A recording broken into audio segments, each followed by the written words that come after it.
Hello বন্ধুরা, welcome back to my new another vlog. তো আজকে আমি তোমাদের জন্য নিয়ে চলে এসেছি ইলিশ মাছ, মানে ইলিশ মাছের একটা রেসিপি। খুব সহজ পদ্ধতিতে কিভাবে সর্ষে ইলিশ করা যায়। তো ফার্স্টে ফ্রিজ থেকে ইলিশ মাছগুলোকে বের করা হয়েছে, তারপর এই যে ইলিশ মাছের ডিমগুলোকে বের করে নেওয়া হচ্ছে, কারণ এই ইলিশ মাছটায় ডিম ছিল আর অনেক টেস্টি ছিল মাছটা।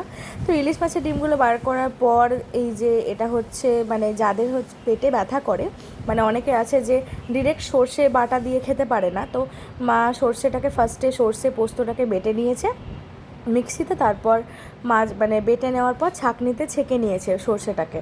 তো তারপর এই যে মাছগুলো এক এক করে দিয়ে দিয়েছে, আর মানে ফার্স্টে 3 পিস মাছ দিয়েছে, তারপর আরেকটা মাছ দিয়ে তারপর হাত দিয়ে একটু করে মাখিয়ে নিয়েছে জাস্ট মানে সর্ষের রসটা আর পোস্ত বাটাটা।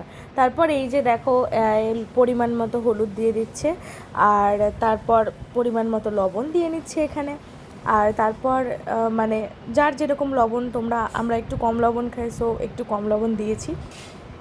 তারপর এই যে কাঁচা সর্ষের তেলটা দিয়ে দেওয়া হলো, Emami healthy and tasty kacchi ঘানি মাস্টার্ড অয়েল। তো তারপর এই তো তারপর কিছুটা তেল মানে ফ্রাইং প্যানে গরম করতে দেওয়া হলো, কারণ এরপর এই যে তারপর মা সর্ষেটাকে আর সর্ষে পোস্ত আর ইলিশ মাছগুলোকে যত ইনগ্রিডিয়েন্টস ছিল সব কিছুকে ভালো করে হাত দিয়ে হালকা হাতে মেখে নিল।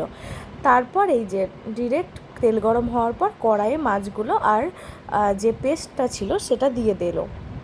তারপর কিছুক্ষণ এভাবেই মানে গ্যাসের ফ্লেমটা মিডিয়াম রাখলো। তারপর এই যে মানে ফুটছে সর্ষেটা, ইলিশটা। তো যাই হোক, তারপর দেখো মাছের পিসগুলো কিন্তু সেরা। আর আরেকটা কথা যেটা হচ্ছে, যেহেতু মাছের লেজাটা ছিল, তো লেজার মধ্যে মশলা ঢোকানোর জন্য লেজাটাকে কেটে দেওয়া হয়েছিল। তার কিছুক্ষণ পর এই দেখো এইরকম মানে এইরকম হয়ে গেছিলো। তো মা তার মধ্যে দুটো কাঁচা লঙ্কাকে চিড়ে দিল। তারপর মানে তোমরা যে যেরকম ঝাল খেতে চাও, 3টে 2টো 4টে লঙ্কা দিতে পারো। তো লঙ্কাটা চিড়ে দেওয়ার পর একটু নাড়াচাড়া করে নিল হালকা করে, যেহেতু ইলিশ মাছ অনেক নরম আর কাঁচা, তারপর হাত মানে বেশি নাড়াচাড়া করা যাবে না কিন্তু। তো যাই হোক, হালকা করে নাড়াচাড়া করে নেওয়ার পর যখন ফুটে উঠলো তখন এরকমভাবে ঢাকা দিয়ে দিল। তো ঢাকা দেওয়ার পর কিছুক্ষণ ওয়েট করব আমরা, যেহেতু ফুটছে তো ঢাকা দেওয়ার পর কিছুক্ষণ ওয়েট করব। এই যে দেখো, যে বাকি সর্ষেটা ছিল যেটা তোমাদের বললাম, সেইটা মিক্সিতে রেখে দিচ্ছে। এই দেখো সর্ষে ইলিশ অলমোস্ট রেডি হয়ে গেছে, মানে পুরোই রেডি। তারপর মানে গ্যাসটা বন্ধ করে দেওয়া হয়েছিল। আর এইটা হচ্ছে তোমার মাথাটা যেটা ছিল ইলিশ মাছের, সেটা দিয়ে লাউ রান্না করা হচ্ছে। তো তারপর ইলিশ মাছটা যখন একদম ফুটে উঠেছে, তারপর এই যে একটা বাটিতে করে সুন্দর করে দেখো কি সুন্দর আর কি টেস্টি লাগছে না ইলিশ মাছগুলো। আস্তে করে মানে খুব সাবধানে নামাতে হবে। তো এই যে নামানো হয়ে গেছে পুরোটাই।